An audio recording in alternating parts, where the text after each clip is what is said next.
My husband Jack revealed Andy's prenuptial agreement upon receiving his inheritance, declaring, "I don't need a life with you anymore. I'm inheriting $5 million. I don't need you when I have that money." His cold words signaled the demise of our marriage. After years of living together, I felt like a mere obstacle in his pursuit of wealth, but he remained oblivious to the significant secret tied to the $5 million inheritance. "Mom, is it true that Grandpa is in critical condition?" My daughter Sophie's unexpected question caught me off guard. Ethan, Jack's father, had a serious health problem, and the information was supposed to be a secret between Jack and me. "Did you get that information from your dad?" The only one who could have told Sophie was Jack. "Yes, and on a call from Dad, he told me to renounce Grandpa's inheritance." Sophie's words unsettled me. With a single phone call, my peaceful life was about to be shaken. A few days after Sophie's revelation, Ethan passed away peacefully. Since getting married, I had lived with Jack's parents, providing unwavering support during their health struggles. It had been 5 years since Jack's mother passed away, and now with Ethan's passing, the funeral went smoothly. Yet just as I thought I was free from tension, Jack's behavior underwent a dramatic change. "What are you doing here? Why hasn't it been cleaned properly lately?"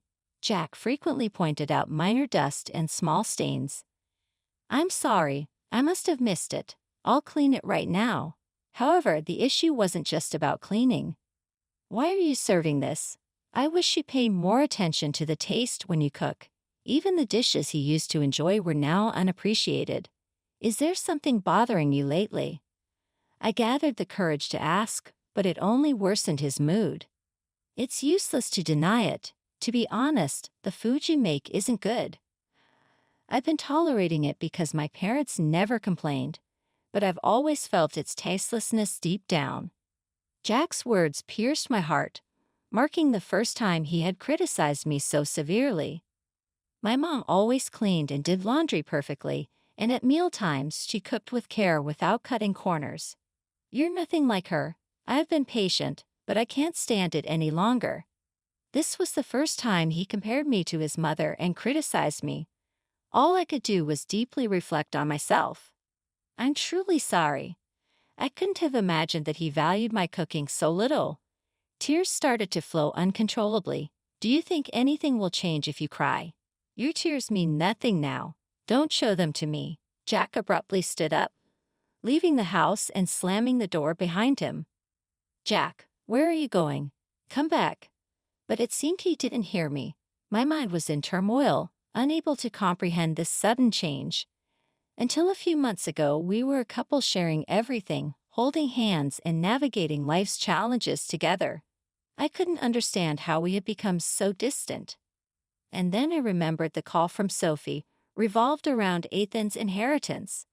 There was a hint of hesitation in Sophie's voice that night. Jack arrived home much later than usual, and I missed the chance to inquire about it. I wondered if Jack had discovered information about the inheritance and chose to keep it to himself.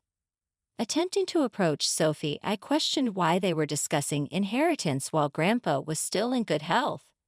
Sophie expressed doubts about Jack's actions and mentioned conveying the same concerns to him. Considering Sophie's words about the inheritance falling into her hands if not divided differently, I couldn't help but recall Jack's recent cold behavior towards her. Doubts crept into my mind. Was he planning to take all the inheritance and abandon me? This thought tightened my chest and tears welled up once again. In my pain, I became acutely aware of the sounds around me as the room felt eerily silent. The phone rang suddenly, echoing throughout.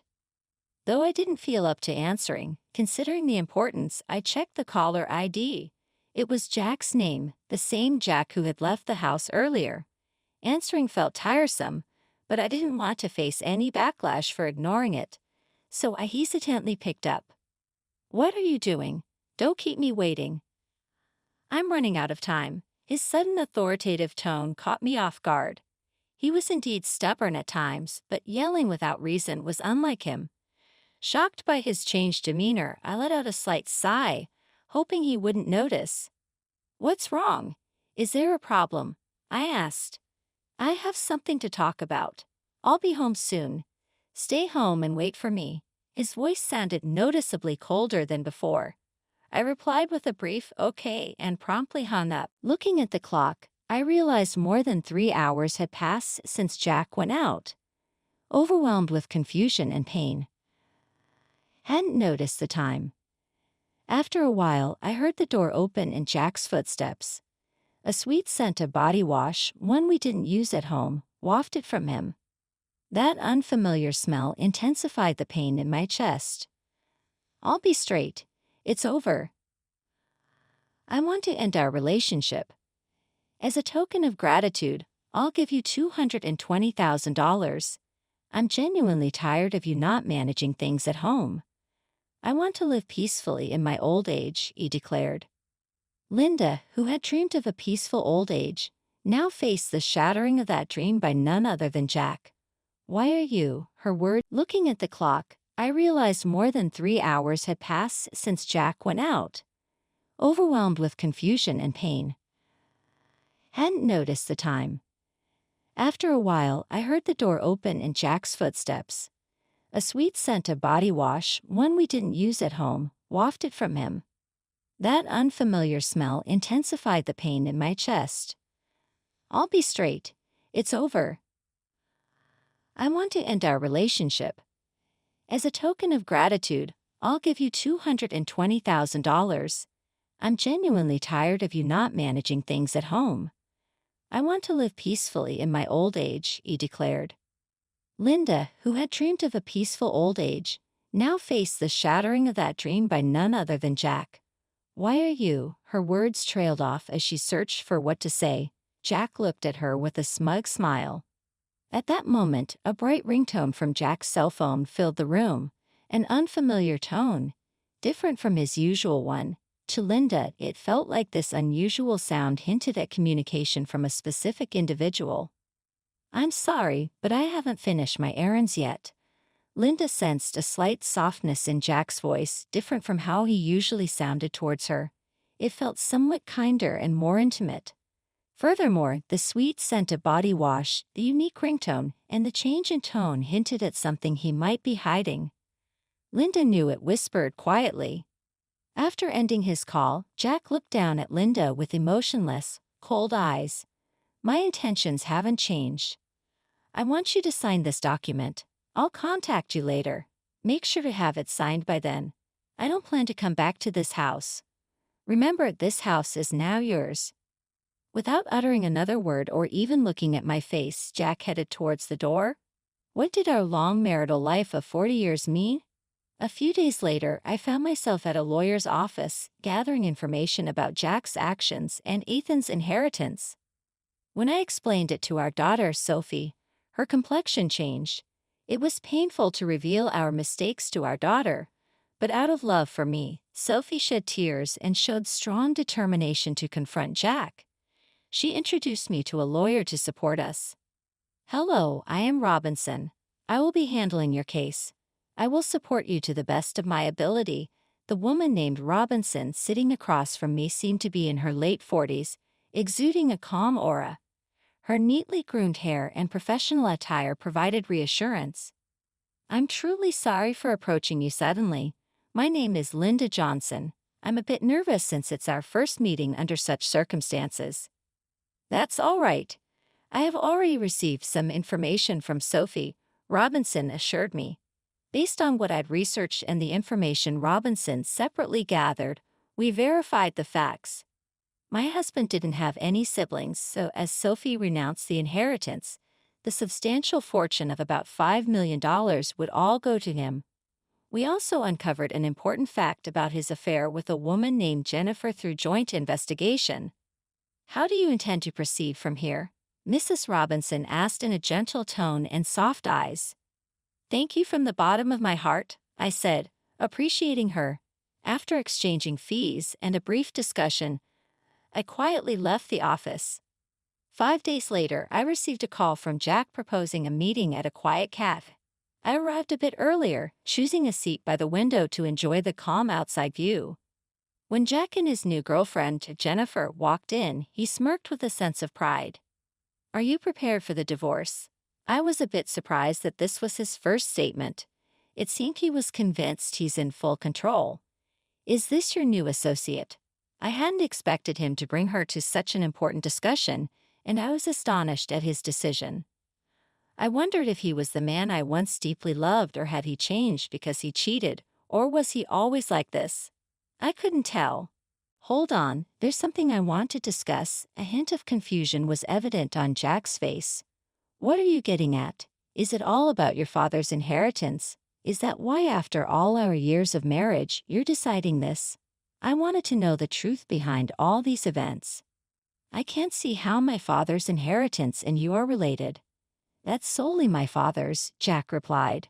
I've heard detailed stories about your father's vast inheritance from Sophie. I know how much it's worth. So what?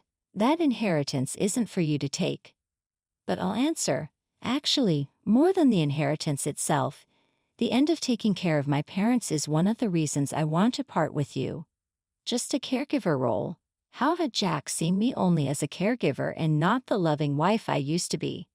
I didn't even have the energy to cry. Can we speed this up, Jack? I want to start our new life. Besides, have you still not let go of Jack? Don't make me repeat myself. I'm not thinking of a new start with you. Now, I want you to file the divorce papers. Waves of emotion struck my heart with intense anger and deep sadness. My hand quivered slightly. Taking a deep breath, I pulled out the divorce papers. But my name isn't written yet. The situation isn't settled yet. To hand it over, I asked, "You remember promising me the house and money, right?" "Yeah, I did say that." "I'm a man of my word, so I plan to give you the house and money." His response surprised me. "You say you're kind, but a truly kind person wouldn't just use their wife as a mere caregiver and then abandon her. So I'm demanding rightful compensation of $30,000 and the rights to the house." "What compensation? When we talked about money, it was supposed to be $20,000, Jack retorted. "You always nitpick at the very end. Your attitude of trying to pay me the absolute minimum is so obvious. But the difference of $110,000 means a lot to me. So I think $30,000 as compensation is fair." Unexpectedly, Jennifer commented, "$30,000 should be fine, Jack. Pay it if you're satisfied with it." With her statement, Jack finally accepted the alimony of $30,000. Now we need Jack's signature on the land title change document Mrs. Robinson prepared and the notarized alimony agreement. Jack looked surprised by my preparations, but I calmly said, "I have a life to continue," easing his suspicions. We took out our respective seals and lined up at the designated spot, and Jack smiled as if he anticipated something. "So, Linda, will you sign the divorce papers right now?" "Understood." I agreed, saying, "Here's the divorce paper," as I carefully wrote my name and firmly stamped it. Jack couldn't hold back his laughter and burst into loud guffaws. "With this, you and I no longer have any relationship. Also, I have something to tell you. Actually, I'm set to inherit $5 million, so I didn't need someone like you anymore. Thanks for the divorce. What a foolish ex-wife you had, letting go so easily for just $30,000. It's surprising." Behind me, as I left, the loud laughter of Jack and Jennifer echoed. I hurriedly left and headed to the city hall. My only goal now was to complete this procedure as quickly as possible and sever ties with the two of them completely. They might be laughing happily now, but I wondered how long their happiness would last. A month later, I quickly sold the house received from Jack, prepared for a new life, and decided to live near my daughter, Sophie, who planned to start her life near her husband's parents' home. Since Jack's mother lived nearby, I thought there would inevitably be moments I'd feel cautious. Contrary to my concerns, Sophie's husband warmly welcomed me and was always considerate, which I found very reassuring. My daughter Sophie seemed angry at Jack's actions at first, but when I told her a certain fact, her expression changed completely, and she smiled brightly. I had a hunch that Jack would soon realize my plan. As proof, I deliberately didn't change my mobile number. The day that intuition became a reality came sooner than I thought. From the afternoon, my mobile rang repeatedly, and sure enough, it was Jack. He called many times, but at first, I purposely didn't answer after receiving repeated calls. I finally picked up. "Hello, why are you doing this?" I couldn't hide my surprise. "What's the matter? You called out of the blue, raising your voice. What's the problem? Where are you right now?" I thought he might have visited the house we used to live in, but in reality, that house had already been sold, and a new tenant might have moved in. Or it could have become an empty lot. Considering this fact, the image of Jack's panicked demeanor surfaced in my mind, and I felt a little sorry for him. "Since we've decided to divorce, there's no need for you to be involved anymore." "Where did Sophie go? I can't find her." It seems he went to Sophie's previous house. Of course, she wasn't there. I managed all the information and procedures related to Sophie's husband's family home, so Jack had no way of knowing. He seems to have hit a dead end and contacted me. "Yes, actually, Sophie has moved to a new place." "Why didn't you tell me something so important? Moreover, did you know about that too?" It seems my husband finally realized the truth. By that, are you referring to the significant hidden debt that Ethan had? Actually, when I investigated Ethan's inheritance in detail, I was shocked by the amount of the inheritance. But at the same time, I found out about a considerable hidden debt.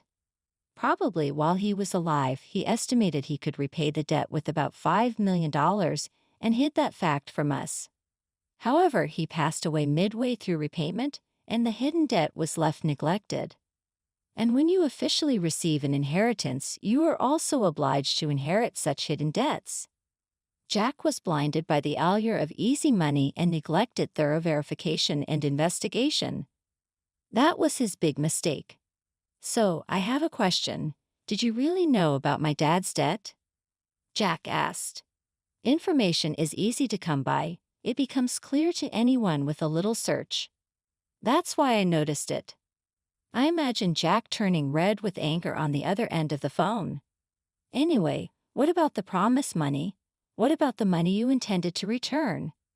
I had my suspicions, but his real goal was money after all.